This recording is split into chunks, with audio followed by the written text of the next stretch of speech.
Hello and welcome to another gameplay review on the Virkayu gameplay channel. And in this one, we once more have the Snip Snip in the jungle. Now, not quite OP. Hidden OP, yeah, let's go with Hidden OP because Canyon is playing her a decent amount. Frequently, testing the limits, seeing how she matches in the meta.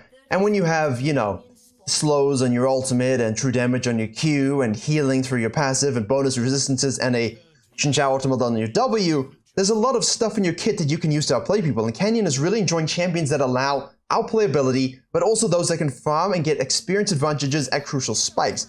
So in this video, we're going to see exactly how he does it, how she does it, and how she fits in the greater scheme of the jungle meta. Now, if you actually want to understand the jungle meta in full, and how to jungle in full, I'm finally going to be hosting a full-on jungle bootcamp, an ultimate week of jungle goodness, hosted on Nice's platform, bootcamp.lol. And I will leave a questionnaire in the pinned comment and the description. Please, if you are interested in this, a week-long bootcamp where we have lectures, drills, skirmishes, other coaches like Falaris possibly showing up, let me know what you want to see. Let me know what you want to do. Let me know what competitions you might want to have. All in that in the questionnaire in the description. And hopefully we can make literally the ultimate jungle bootcamp for everyone. Basically, nice, affordable coaching for everyone, and a whole week of infinite amounts of knowledge where you will have access to the VODs. And you can all just improve together and get better. So click on that, let me know what you think through that questionnaire. Runes would have been on your screen, and for now, starting on the blue buff, obviously that's very good. Here we go, snippy snip, that passive, that Q, snip it up. In the meantime, we can basically track how we're going to go versus Lee Sin. Now in this situation, we can see that the Lee Sin is starting on that Raptor cap. Now if a mid laner had any sort of prio and was able to actually get vision down here, we would track this, but we can't. We're just gonna go about our business. Annie top versus Yasuo, Yin and Karma bot lane versus 200 years and a, well, the original 200 years support. Actually, that's Thresh, but Lulu is always, and always will be, tilting to face.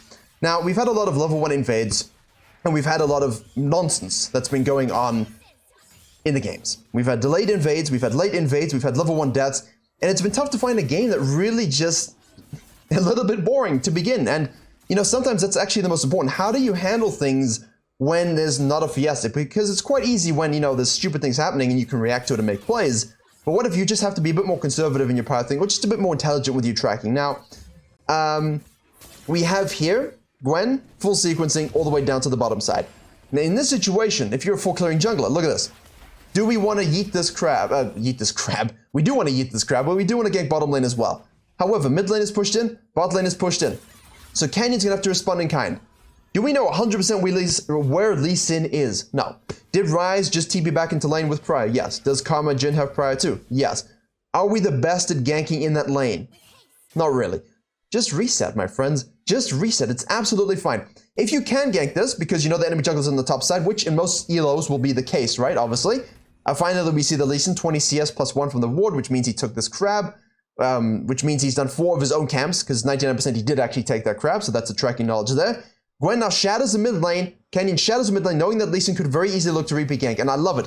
Pausing, look at that. Vision control extreme. He knows that Lee Sin took this, did 4 camps, and most likely is either looking to float here into this, always transitioning to the bottom lane, always resequencing onto the top side. So Canyon basically shadows and says, no, you are doing none of those things. I love this kind of stuff. And Twisted Fate baits it in like an absolute champ. Send him an Oscar for Best Actor of the Year, because the man has done it. Now, he does die, but we can just pretend that he's Sean Bean.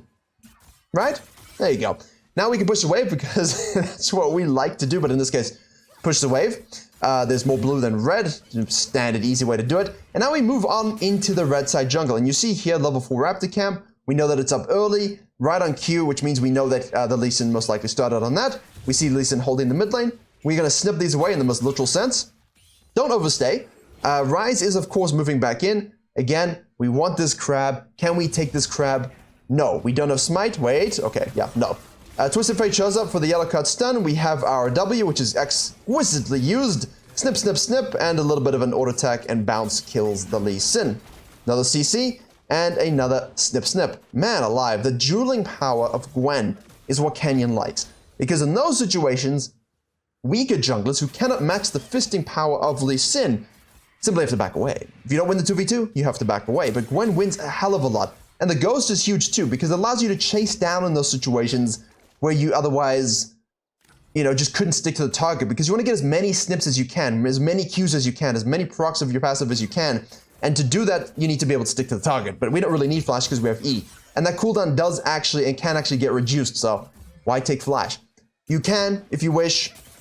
Flash outplays are always useful. But in this situation, I love it. Full clear, no prior, reset. Shadow mid lane, know something's going to happen. Sean Bean does his thing and dies. Move on up to take the crab. Why? First, we can take this because you know Lee Sin's on the bottom side because he showed here. So we do that. He collapses. We rotate down. We say, let's win that fight. I hit the mic. I apologize. Do so. Go down to your Raptors. Sequence up to the top. And then abuse the fact that you're going to get level 6 much sooner than anyone else. That's 1. And done. We're out. So, nice try. Nice flash. And he will try and cancel the back here. Oh, do you want to? Rise with Lee Sin rotating to the top lane. You know, in this situation, level 4, no mana. God mode. Just funny. That's actually a huge in the TP meta act. That's huge. To burn that TP now is huge. Because the nerfs to the cooldown. So here, a really exquisite early game. Really an exquisite early game from Canyon. And now what we can do is simply shoot to the bottom lane directly.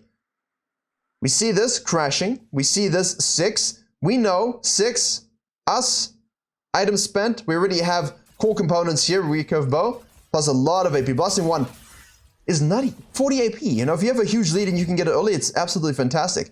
So Twisted Fate is waiting. They're kind of looking to bait a little bit here.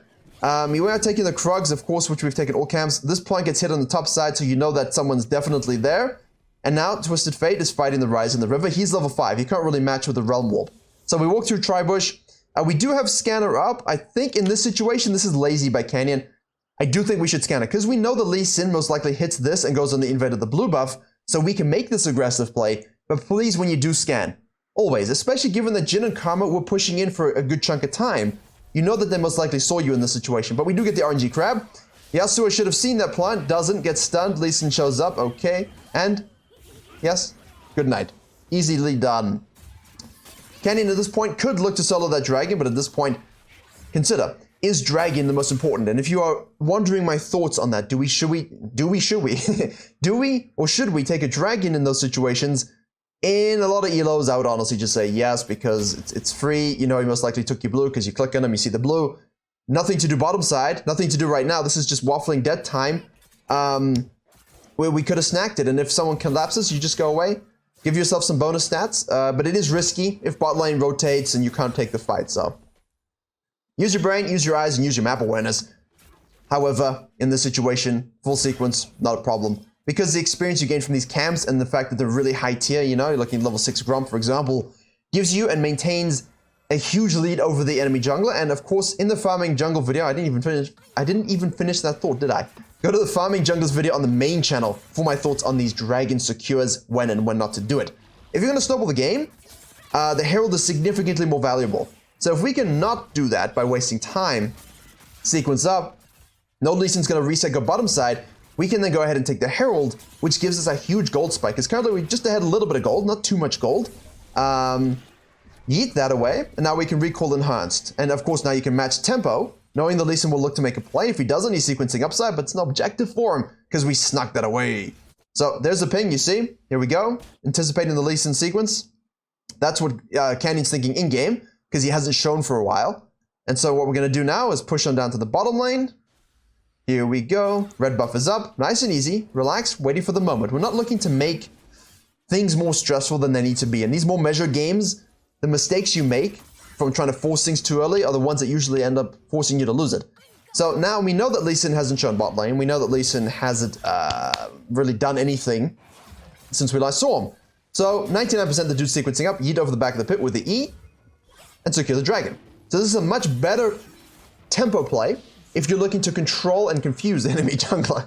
Very much so. There he is, finally. So he did do a bit more of a sequence before he shows, kills the Yasuo, who cares. In this case, you know he took all his camps, no point even going for the counter jungle. But if your lane is pushed and they are low, you will be able to dive this and elevate the game state with a sexy Herald onto the 5 plates. Not that you really want to, but, you know, at least it's free cash monies if you don't see another opportunity to use it. In this case, obviously, mid and top are more primed, just to keep an just a tip to keep your eye out for those things. Twisted Fate goes top lane, kills Annie. Lee Sin's obviously still here. Canyon's now just gone back to sequencing and farming control. Basically playing Gwen like a farming jungler. We now can catch the mid lane wave. Yes, don't mind if I do. Snip, snip. There we go. Snip, snip, snip. Now we're watching Twisted Fate. Yasubi is going to show back mid lane. We see Time Lord. Sorry, that's not Time Lord. Magic Lord, Realm Warp, whatever. What's his nickname? Smurf. Just a literal Smurf. Going bottom lane with that. And so bot lane dies from the overpush. So we can respond. And this is a much better Herald play. Obviously, if you have 3 plates bot lane and they're fed and, you know, you can use it there, do so. Don't run away from it, but sometimes a bit of patience in that situation is key. And this is what blows the game open. You see? Even if you gave up the bottom dragon for that Herald, it wouldn't matter at all. It doesn't mean anything.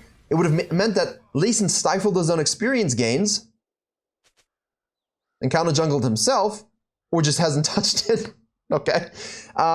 For a Herald and 4 or 5 plates, you know? So it's really important to do that. Now, because you do that, you can fall back and reward yourself with camps, whereas if you decided to full sequence and then make the play, you would not have been able to. Gibberish, gibberish, gibberish. One day I'm just going to come on and start talking Klingon, and I'm not going to know why. It's just going to be the noises that randomly align that I make when I stutter for thinking too fast. And he's top lane. Rise is showing as well. Hello, Predator Gaming. Stuck in Season 11, are we? That's nerfed, by the way, so again, prediction, shadowing, Lee Sin, who cares about? I don't know. Like, I don't know what Lee Sin is. It's a lizard. Okay, he's playing like a lizard. 100%. Nice into the bush. Ghost activation. Remember, you also have your slows on your ultimate. Yasuo does the rest. Very, very well done. Shoot that forward as well. Okay, we've got the W, so Gwen is immune. Gwen is immune. Gwen is immune. Activates and triggers you like that. Especially if you watch Worlds. Yeet in with your E again. Force the Rise flash. Although one should ask the Rise, why did you flash? Because now she's just going to snip you with Q and you're going to die. So, okay. He hits it. Doesn't matter. We have Red Smite to reduce the damage. And we shall survive. Juicy. Make sure in those fights you are using your plants. Obviously, we're rushing Nash's Tooth in this situation. If you have more HP here, you can fall back down to the crab, fall back down to the blue and reset. It's not ideal to waste the blue on a reset, but because you're going to the bottom side of the map, it would actually be quite valuable. Because you can see he's doing that now, but because he has no HP, he has to go back to base and do it anyway. If you can pull out of here, and Lee Sin stays, you can just simply take this, reset back to bottom lane.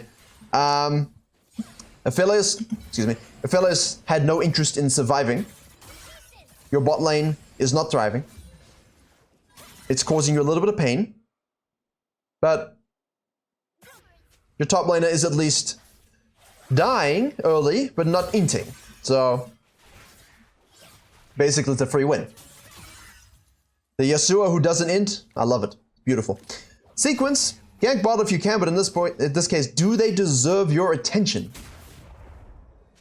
Happens to the best of us, guys. Happens to the best of us. Everyone does it one time or another. It's funny when Kenny makes mistakes, though. Because it's always funny, because you know they don't really happen very frequently. So it's like this rare occurrence, you know? It's like seeing a snow leopard now. I love snow leopards, my favorite animal. The tail for balance. Beautiful. We've sequenced to the top side. Because there was a bit of a distortion in our sequencing from the earlier plays and such, we can look and probe, move into the river, ward control, dive, look for a gank. If there's nothing, spend your time thinking about the complexities of sowing, and then go back to the grump, move on down to the wolves. And that's good because the reverse sequencing now, we were sequencing bottom to top. We were originally sequenced top to bottom. So you can always, okay, hello, action. Everfrost is an item. Will he get out? No, he will not, but the Smurf will. Run away. Good reactive pathing there. Obviously, Canyon's one of the inventors. Not inventors, but really accentuated rotating to fights years ago and staying out longer than you normally would, extended sequences. Big inspiration for a lot of the quote-unquote philosophies that I've given names. I'd be interested to see if he even has names for those things. No, just do it. It's jungling. He probably just thinks it's jungling, and we're all labeling it and making an index and boot camps, and he's just like, but that's just jungling, guys. To be a talent, huh? So if you're sequencing down and then you swap it to sequence up, which is what he did, great. But now sometimes you need to swap it again, which we do. Now again, here you could, in theory, obviously we have a lot of cash monies, right? Stop. 1600. You could look to make a play here because your Twisted Fate is roaming with ult. Again, if it looks okay. You know Lee Sin's coming down, you know Ryze is going to be coming down. Don't necessarily force it. Well, don't unnecessarily force it. See, there was a word for it. I just had to use the negative. Now again, topside. Why? We want objective ping pong. And that's huge, huh? This is interesting because last year, sorry, not last year, the year before Season 10, I was very much a driving force behind this concept of objective ping pong.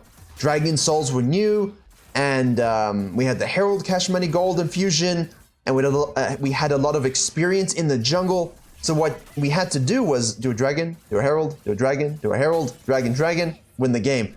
Now, of course, there's a lot of focus on the herald first, so you can herald, dragon, or herald, dragon, herald. There's no particular order. You can mix and match. The point is that you get one whenever it's up, so that they're never both up at the same time, so that the enemy can never stand a chance of getting it. And you play in sequence towards the side of the map that allows you to get the objective, and you forsake your lanes. So he's throwing a little bit of that Season 10 curveball into a Season 11 farming focus while still rotating and being present for the more active meta that we're in. And it's quite interesting, actually. It's really a fusion of the last few years of style. And that's why jungling is actually quite interesting at the moment, because while you can do this, if you don't want to do this, you have to be very proactive and definitive in your strategies. And like the Lee Sin, he just wasn't, right? He just wasn't. Now he goes in, his, mind says no, but his body said yeah. And his corpse says, and now we're chasing down again. Yasubi's gonna go back to base. Twisted Fate with his crime city wants to commit some crimes. Canyon says, no, I am the police, I will not partake, and he goes back to farming. Interesting. But at the same time, I mean, you're 6-0-2. We're 8 out of 11 KP. We've got all the towers and objectives. You're letting the game develop. And the nice thing is, because Lee Sin is basically forced into a... What do you do if you're Lee Sin? That first 2v2 swap and the counter jungling of the Raptors changed the game completely. It made it very, very difficult for Lee Sin to actually go anywhere, because if GWEN was there, if Canyon was there shadowing, doomed. Doomed beyond belief. So he had no choice. And the not taking of the dragon, I'm pretty sure most dealers, you can take the dragon, sequence, and take the herald. But in high elo, obviously, sometimes you have to pick and choose a little bit. Prioritize. Now, in these situations, in low elo, please rotate. Please rotate. Your team is out of position, okay? Be ready to help disengage. I don't want you to die, okay? We definitely are not looking to die. We're just helping to disengage. In this case, in high elo, he knows straight up their whole team's collapsing. Those two are dead. There's no point. I might as well just do the Krugs and reset. Because now he's got his Riftmaker, his Nash's Tooth, his Seeker's Arm Guard, his Fiendish Codex, and his Plated Steel Cap Ninja Tabbies. Why did we change his name? And Double Control, because he's a good citizen of the Republic. Rotate to your team in that situation, please, because it gives you so much ability to carry the game, and the enemy team will not be in a position... Lol. The enemy team will not be in a position to really do that. I doubt they're all cohesively saying, hey, let's just group and win this 2v5. So you will usually, when you're really fed, you can change the nature of the fight. That was a lot of damage, and now we're 13, and these are just cues. I mean, the art of finish, but ugh. Farming jungle that can also fight. It's the strongest combination. It's the absolute strongest combination. The junglers that define the meta are the ones that can not only farm if they need to, they can fight if they need to, and they can win those fights. That's why Zed's so good in high elo. Could look to push top lane here. I think taking the red's fine. We're shadowing the mid lane, basically. We see that Lulu shouldn't be an issue winning this game, but at the same time, we've seen bigger throws. And the last two videos, the Kayn one and this one, I'm focusing heavily on, in the Kayn game, a measured aggression. Well, sometimes a lot of crazy, but he mains Kayn. An aggression necessary to push the map to the brink and just... if it works, it's like if the earth was flat actually and you just lifted it and they all fell off and then you brought it back down. Same kind of thing. You're just kind of tipping off the edge of Runeterra and everyone's just sliding off and you're the only one left and you win the game. It's really an aggressive play. But if you show up and you can't actually tilt it, then everyone's there and you've wasted all your energy. You've wasted all your energy trying to tilt the map and throw everyone off of it. In this one, it's a little bit more subtle. Focusing on just, I'm going to farm all the resources on this map. You're playing Age of Empires and you're just taking all the gold. You're holding all the relics. Everyone else's monk has no purpose. And basically, if people do want to fight, you have 7,000 paladins and they have a bunch of long swordsmen. Because he's just letting them play the game. You see this? He's just letting them play the game. And now we're going to go and take the dragon. Third point. And again, look at this. You see the throws? It's not over. Could he be with his team in these fights? Yeah. Would that change the nature of those fights? Yes. Would it necessarily mean they win the game? Tough to say. But if he just keeps taking all the resources on the map and fusing them into himself, taking the dragons, no one can touch him. No one can touch you. And that's a really big thing. And this is how I would personally jungle in this situation, because not only is it a little bit safer because you have control over everything, but at the same time, it just prevents any variance. You know, if you rotate and you will die, they get a dragon and a baron.